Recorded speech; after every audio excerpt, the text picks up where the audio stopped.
ನಿಮಿಷ. ವಿರೋಧ ಪಕ್ಷ ನಾಯಕರು 3 ಮಂದಿ ಆಗ್ಬಿಟ್ರೆ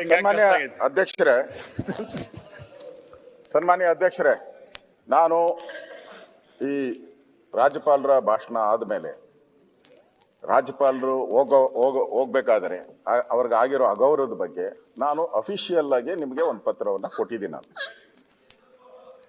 ಸಂತಾಪ ಸೂಚನೆ ಆದಮೇಲೆ ನೀವು ಅದಕ್ಕೆ ಅವಕಾಶ ಕೊಡ್ಬೋದಾಗಿತ್ತು, ಅಥವಾ ಸಂತಾಪ ಸೂಚನೆ ಮಾಡೋ ಮುಂಚೆನೂ ಈ ತರ ಘಟನೆಗಳು ನಡೆದಿದೆ ಅಂತ ನೀವು ಹೇಳಿದ್ದೀರಾ, ಕೊಡ್ಬೇಕಾಯ್ತು. ನಾನು ಕೊಟ್ಟಿದ್ದೀನಿ. ನಾನು ಅಪೀಲ್ ಮಾಡೋದನ್ನು ನಾನು ಅಪೀಲ್ ಮಾಡಿದವ್ರಿಗೆ ನೀವು ಕೊಡ್ದಿರಾ, ಅಪೀಲ್ ಮಾಡದೇ ಇರೋರಿಗೆ ನೀವು ಅವಕಾಶ ಕೊಡ್ತೀರಲ್ಲ. ಇರ್ಬೋದು, ಅವ್ರು ಲಾ ಮಿನಿಸ್ಟರ್ ಆದ್ರೆ ಸ್ಪೆಷಲ್ ಕ್ಯಾಟಗರಿ ಏನಿಲ್ಲ ಅವ್ರಿಗೆ. ಎಲ್ಲರೂ ಒಂದೇ, ಇಲ್ಲಿ ಇರೋರೆಲ್ಲರೂ ಕೂಡ ಎಲ್ಲರೂ ಒಂದೇ. ಎಲ್ಲಾ MLA ಗಳಿಗೂ ಅದೇ ಗೌರವ ಇರೋದು ಸದನದಲ್ಲಿ. ಅವರು ಒಂದೇ ಓಟ್ ಇರೋದು, ನನಗೂ ಒಂದೇ ಓಟ್ ಇರೋದು. ಇಲ್ಲಿ ನಾನು ಈಗ ಸನ್ಮಾನ್ಯ ಅಧ್ಯಕ್ಷರೇ, ನಾನ್ ಪತ್ರದಲ್ಲಿ ಏನ್ ಕೊಟ್ಟಿದ್ದೀನಿ ಅಂದ್ರೆ ಪೇಜ್ 13 ನಮ್ಮ ಕರ್ನಾಟಕ ವಿಧಾನಸಭೆಯ ಕಾರ್ಯವಿಧಾನ ಮತ್ತು ನಡವಳಿಕೆ ನಿಯಮಗಳು ನಾವೇ ಮಾಡಿರೋದು. ಅದರಲ್ಲಿ 13ನೇ ಇದರಲ್ಲಿ 27ನೇ ಕಲಂ ಅಲ್ಲಿ ರಾಜ್ಯಪಾಲರ ಭಾಷಣದ ಅವಧಿಯಲ್ಲಿ ಅನುಸರಿಸಬೇಕಾದ ಕ್ರಮ ಸಂವಿಧಾನದ 175 ಅಥವಾ 176ನೇ ಅನುಚ್ಛೇದದ ಮೇರೆಗೆ ವಿಧಾನಮಂಡಲದ ಉಭಯ ಸದನಗಳು ಸಭೆ ಸೇರುವಾಗ ಅಥವಾ 175ನೇ ಅನುಚ್ಛೇದದ ಮೇರೆಗೆ ವಿಧಾನಸಭಾ ಸದಸ್ಯರು ಮಾತ್ರ ಸಭೆ ಸೇರುವಾಗ ರಾಜ್ಯಪಾಲರ ಭಾಷಣದ ಅವಧಿಯಲ್ಲಿ ಯಾರೇ ಸದಸ್ಯರು ಯಾವುದೇ ಭಾಷಣ ಮಾಡುವ ಮೂಲಕ ಅಥವಾ ಯಾವುದೇ ಕ್ರಿಯಾಲೋಪವೆತ್ತಿ ರಾಜ್ಯಪಾಲರ ಭಾಷಣಕ್ಕೆ ಮುಂಚಿತವಾಗಲಿ ಅಥವಾ ತರುವಾಯವಾಗಲಿ ರಾಜ್ಯಪಾಲರ ಭಾಷಣಕ್ಕೆ ಅಡ್ಡಿ ಉಂಟು ಮಾಡತಕ್ಕದ್ದಲ್ಲ. ಅಥವಾ ಅಥವಾ ಆಯ್ತು, ಗೊತ್ತಿದೆ, ಅವ್ರು ಉದ್ದಾರಲ್ಲ. ಅಥವಾ ಪುಸ್ತಕ ಇದೆ, ಪುಸ್ತಕದಲ್ಲಿ ಓದ್ಕೊಳ್ಳಿ. ನಾನು ಸ್ಪೆಲ್ಲಿಂಗ್ ನಾನು ತಪ್ಪು ಹೇಳಿರ್ತೀನಿ ಅಂತ ಅವರು ಅದು ಓದ್ಕೊಳ್ಳಿ ಬೇಕಾದ್ರೆ. ಅಥವಾ ಅಥವಾ ಆಯ್ತು ಬಾಲಕೃಷ್ಣ, ಯಾಕೆ ಸುಮ್ಮನೆ ವಿಘ್ನವನ್ನು ಉಂಟು ಮಾಡತಕ್ಕದ್ದಲ್ಲ. ಮತ್ತು ಅಂತ ಅಡ್ಡಿಯನ್ನು ಅಥವಾ ವಿಘ್ನವನ್ನು ಸದನದ ಆದೇಶದ ತೀವ್ರ ಉಲ್ಲಂಘನೆ ಎಂದು ಪರಿಗಣಿಸಿ ವಿಧಾನಸಭೆಯ ಮುಂದಿನ ಉಪವೇಶನದಲ್ಲಿ ಸಭಾಧ್ಯಕ್ಷರು ಆ ಬಗ್ಗೆ ವ್ಯವಹರಿಸತಕ್ಕದ್ದು ಅಂತ ಕ್ಲಿಯರ್ ಆಗಿದೆ.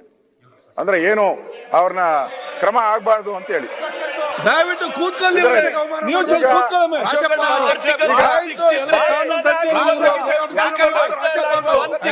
ಸನ್ಮಾನ್ಯ ಅಧ್ಯಕ್ಷರೇ,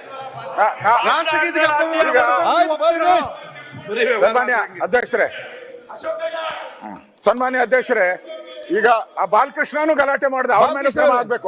ಅವ್ರದೇ ಫಸ್ಟ್ ಅಪರಾಧಿ. A1 ಅವ್ರನ್ನೇ ಮಾಡಿದಿರಿ ನಾವು. ಮಾಡಿ ಅಧ್ಯಕ್ಷರೇ, ನಾನು ನಿಮ್ಮ ಹತ್ರ ಹೇಳುವಂತದ್ದು. ಅಧ್ಯಕ್ಷರೇ, ಬಾಲಕೃಷ್ಣ ಕೂತ್ಕೊಳ್ಳಿ.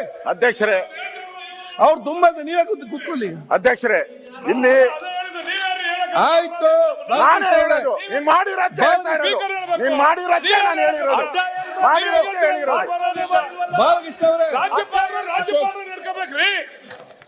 ಬಾಲಕೃಷ್ಣ ಅವರೇ,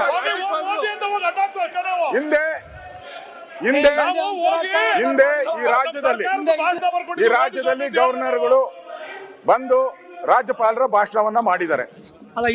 ಇವರೊಬ್ಬರೇ ಗೌರವಾನ್ವಿತ, ಈ ಒಬ್ಬರೇ ರಾಜ್ಯಪಾಲರಲ್ಲ.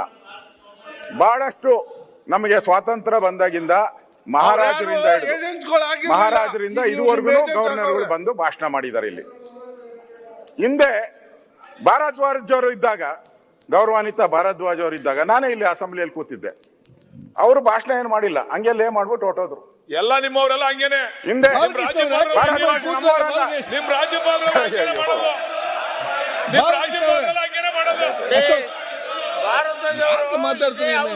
ಭಾರದ್ವಾಜ್ ಕಾಂಗ್ರೆಸ್ ಅವರಪ್ಪ, ಕಾಂಗ್ರೆಸ್ ಲಾ ಮಿನಿಸ್ಟರ್ ಆಗಿದ್ರು. ಹಂಸರಾಜ್ ಭಾರದ್ವಾಜ್ ಅವರು ಚಂದ್ರಪುರ ಅಲ್ಲ, ಚಂದ್ರಪುರ ನಾವಿಲ್ಲಿ ಕೇಳಿದೀವಿ. ಈಗ ಅಧ್ಯಕ್ಷರೇ,